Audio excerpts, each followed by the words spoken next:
wanted to just come onto my silly little YouTube channel and I just wanted to rant about the Maasverse. Like, I don't have anybody in my life that I could talk to and they would like know what the heck I'm talking about. But I'm gonna assume that if you clicked on this video, like, you are gonna know what I'm saying. So this isn't really technically gonna be a book review or anything, but I'm gonna talk about the books that I've read so far. I read Throne of Glass like 3 or 4 years ago, and then I skipped the second book because I had seen something that was like, the second book is filler, it doesn't matter. And like, if the love interest doesn't even show up until the third book, why am I listening to the second book right now? So I skipped to the third book, and like right after she met Rowan, I DNF'd. I DNF'd that shit so quickly, like speed of light. And I had like just read The Cruel Prince either before Throne of Glass or like right after finishing that because I didn't want to jump right back into the same universe. But like, I might get demolished for this, like destroyed, but I don't like The Cruel Prince. I absolutely hated it. It put me into the worst reading slump. Like, my reading slump was like 2 years. Like, I genuinely picked up maybe like 2 books in 2 years after reading that because it just like sent me into a spiral. And like, the reason that I hated The Cruel Prince so much was just because the main guy, I'm trying to think of his name, Carden. Bro, he was so mean to her. All of the boys, everybody was so mean to her and treated Jude like, it made me so angry. Like, I had to force myself to like press play because I was like, everybody loves this book. I can't stop in the middle of it. I need to finish it. But I am so sick of love interests that are so freaking mean. He's so mean. Like, never has once done anything nice for her, but it gets like pushed off, pushed to the side because he like develops a crush on her. Like, she should not have even looked his direction. It made me so angry. I just slapped him on the mic. So when we met Rowan in Air of Fire, and I don't like remember because it was like 3 years ago, right? But like, he was mean. I remember that like he was mean to her, or like, I don't know, like it wasn't like the flirty like kind of bickering with each other, but I just remember I didn't like what he was doing, so I stopped. So then recently I read Acotar, and like, that was okay. Like, I didn't love Tamlin and I didn't love the little bit of Reese we got. Like, I obviously know that Reese was going to be the main love interest. Like, I feel like there's no way that you can step into the Acotar world without knowing that she is going to end up with Reese. Even if for like in some crazy universe you haven't seen anything about them being together, like as soon as she meets him, like, you know what's gonna happen. There was so much just of the book, like 3/4 of it, I felt like nothing was happening because she was just like trapped in his house. And then I liked the Under the Mountain stuff, but like, I just wish that we got more action. But one thing that I really struggle with when reading or listening to books or whatever is like that the third, fourth, if that makes sense, like there's a little period between like after the middle but like before the like ending resolution type thing, where books get so boring. I feel like there are so many books, almost every book that I've read just has like a really, really boring section toward the end of it. And that might just be because I'm getting bored of being in the universe. The beginning is like exposition, I'm like getting locked in, like I'm learning about all this cool stuff, it's awesome. And then the middle is like we're ramping up and actually getting into some real action. And then we're just like idly sitting in the action, and then the ending is like the climax. Cause like everybody is making duologies or like making series, so like the climax needs to be the end. So they have to like have this empty space of nothingness. But anyway, Acotar wasn't like that. It actually picked up in that section. So I almost immediately jumped into the second book. And like the character assassination that they did on Tamlin was absolutely diabolical. Like I never loved him or even liked him really, but like I feel like if Feyre had a genuine conversation with him, like I think that he would give her some room, some space. I don't know, just neither of them were communicating with each other, and it just like pissed me off. And then all the like the tide or whatever it's called, I don't know if that's right, but that made me so angry.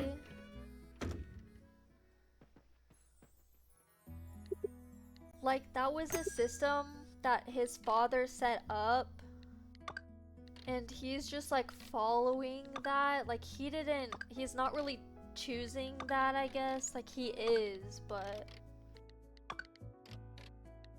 I feel like if all of his friends and his court were like, hey, your father is a bad person, bro, he set up this stupid tide, would you perhaps rethink this? Like, you don't need any more money. I'm getting like actually heated, like it doesn't make any sense. You're telling me that Tamlin, the guy that gave Feyre's family a whole bunch of money, set up their fortune, gave him a house, protected them, did so many things for this girl that he didn't even know, for this girl that he didn't even think was actually going to become like his wife or a romantic interest or the curse breaker. Like he didn't know any of those things, and he did all of those things for her. You're telling me that that's the same person that is taking money from all of these people for like with no remorse at all? He doesn't feel bad about it at all? Like they truly, I think, could have resolved, at least moved toward a resolution if they had an actual conversation with each other. Anyway, I want to move into the second book. It's called A Court of Mist and Fury. I think so. I'm not like looking it up, I'm just like trying to remember. But like she goes to the night court, and then she is locked in Reese's house. Like the same thing as was happening with Tamlin. She's literally just locked in another house. Oh, bro, I don't know, like punch somebody, dude. And then Feyre communicates with him. Feyre communicates with Reese and is like, hey, like, let me come to your fucking thing, you dumbass. And he listens. Like, you're, like, he's gonna listen to you actually standing up for yourself, like, and Tamlin isn't gonna do the same thing. Like, I think that she tried to tell Tamlin that she really needed to leave, but when she told Reese the same thing, I just feel like she communicated it so much more clearly and was like, you better fucking take me, I can handle myself, or like, I will leave your sorry ass, bruh. So Reese takes her to meet all of the Night Court people. It goes good. She like loves it at the Night Court, whatever. And then she sees like Valaris, and then like she's still trapped in there, but it's different in the sense that Reese has the whole city protected instead of Tamlin just having like his grounds protected, right? But like, I feel like this is the same scenario happening. Reese just has more space to move about. I don't know. I don't know. I don't want to get attacked. And then eventually we're starting to get like more background of Reese. I'm about to be a Reese hater right now, so if you absolutely love Reese and like don't think that he's ever done anything bad in his whole life, you should probably click off. Okay, so it really pissed me off how Miss Sarah Janet Maas has decided to write her male characters. Cause like, I was discussing this with just somebody that I know that hasn't read any of her books, but I was telling them how Reese like does a lot of bad things, but like they get justified because he has like a sad backstory. Like, just what I'm thinking of, this is like it's like sort of a gray area because I'm not super sure how this relationship worked, but like when he is forced to work under Amarantha, right? Like, he's being forced to do that, but he's also like, I feel like there were things that he wasn't being forced to do. Like, the way that I'm trying to wrap my head around it is that Amarantha like is gonna want him to like kind of tell her what's going on, if anybody is gonna try to like build a resistance against her or just like go against what she wants or anything like that. But like, she doesn't tell him specific orders to carry out. I just thought that it was weird. I don't remember if she told him to like do this or not, but like to get Feyre's name, and like obviously Feyre lied, and in the second book he's like, yeah, I knew she was lying, but like blah blah blah. Like, was he told to get her name, and then knowing that she gave him a fake name, why would he like gave the fake name to Amarantha and she killed everybody? I just think that if he has worked for Amarantha for so long, that he should know that she was going to try to kill them.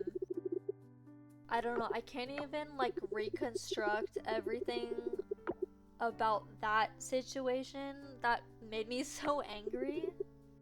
But just something else that he did was, I think it was in his backstory where he like didn't tell any of his friends, or like he locked all of his friends like in Valaris and like fought somewhere without them. Like, he didn't tell them, maybe. I feel like that is in such a similar vein to what Tamlin is doing. Like, if you're telling me that this man is actually a good person, then he needs to tell his friends what's going on. I know he wants to save them, protect them, whatever. But like as a good friend, as a good person, you need to tell them. And you also need to accept help from them. And you should know that if you trained with Cassian and Azriel, that they can fight for themselves. And even even more is the Morrigan and Amarin is like billions of years old. Like they can fight beside you. Like you don't need to like lock them away. So like that part of his backstory just made me really not like him. And then like towards the end of the book, I was kind of getting bored with it, you know? It was mostly because I like read 2 of them back to back. Like I wouldn't say that SJM is like a super good author, like, but I do think that all of her books are really easily digestible. Like I can listen to them while I'm at work or like while I'm doing something else, and if I like zone out for a minute, like I still know what's going on. It's just very easy to follow. And it is fantasy, but like the magic system isn't anything crazy. Like I don't think that there was anything that I really needed to learn. I feel like it's very much like a simple, like the opposite of high fantasy. I don't think it's called low fantasy, but it's giving like low fantasy vibes. Okay, so after I finished Mist and Fury, I was like, maybe I should take a little break from books for a second. So I took like a few days of break. And then I jumped into the second book of the Throne of Glass series. I'm trying to think what that book is called. Let me actually look this up. I have no idea. I step into Crown of Midnight. We're thrown in exactly where Throne of Glass left off. She's like now an assassin working for the king. And she is not actually killing any of these people. She's like faking all of their deaths. But she gets tasked with killing an old friend. And I am only halfway, maybe a little less than halfway through this book. But she just was like, she was just telling Archer about the king's planning to kill him, and Archer was like, I'm not involved with this. But like I think that Aelin Galathinius, I think that Aelin is making like a resistance against the king. So Selena wants to figure out what's going on with that from Archer.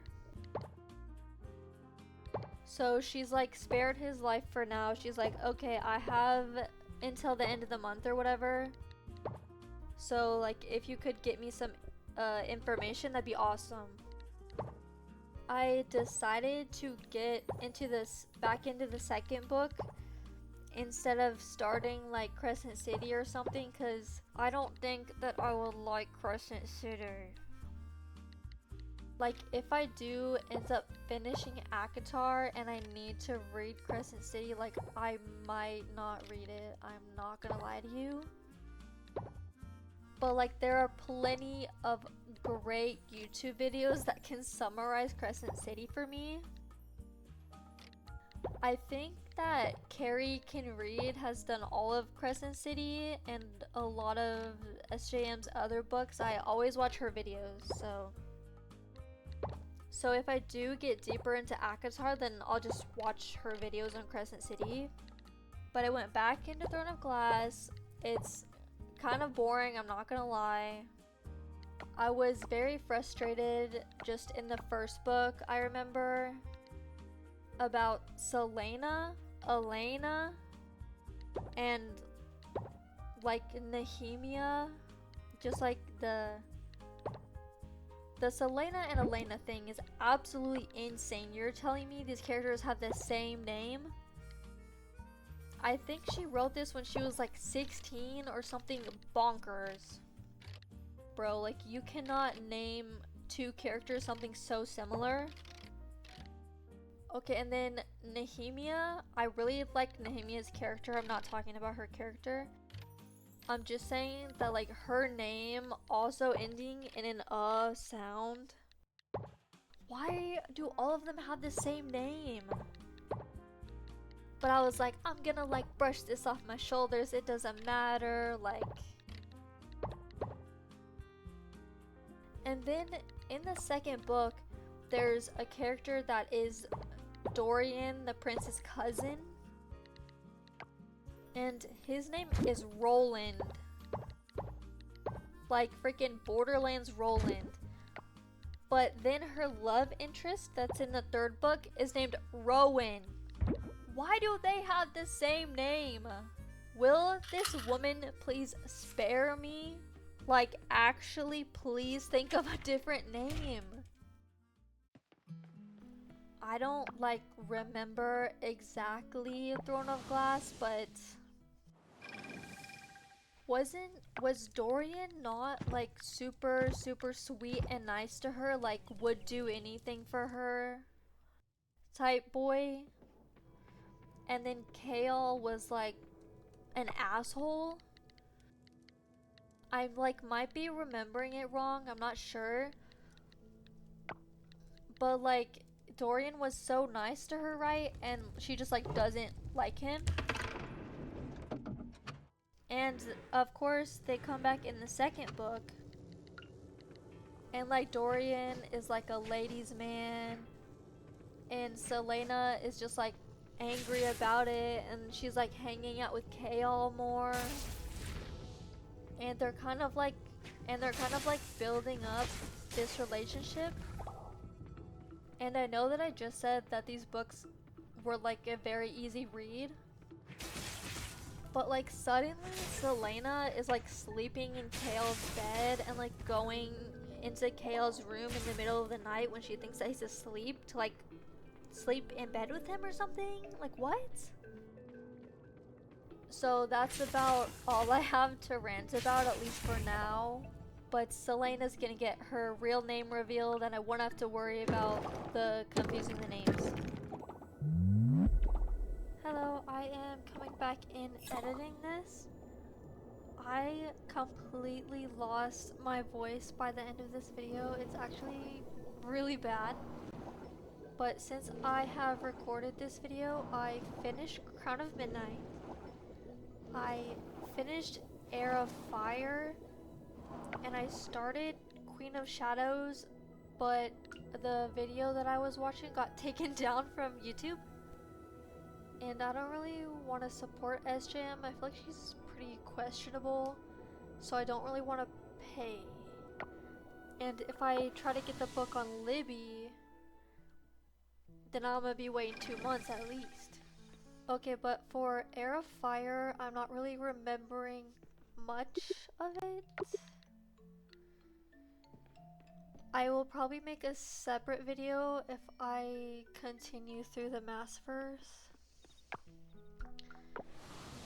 But all I remember from that is Selena training her magic and hanging out with Rowan. And then at the end of the book, Selena and Rowan broke Rowan's bond to the queen. But yeah, I might read Queen of Shadows if somebody else uploads it on YouTube or if I can get it on Libby. I am in the middle of reading Gideon the Ninth. I don't know if I'm going to make a video on it as of now. To be honest, I don't know if I'm gonna finish it. There's a lot to like in Gideon the Ninth, but I'm just not sure that it's like keeping my attention. I don't know, I already have a different book that I need to review called, I think, Sorcery of Thorns. But book reviews do take me forever, so that's why this video is such a casual type video. I am going to wrap this up and end this here, so thank you for watching. I hope you look forward to possibly more book reviews, but definitely some more gaming content. Thank you for watching this video. Bye!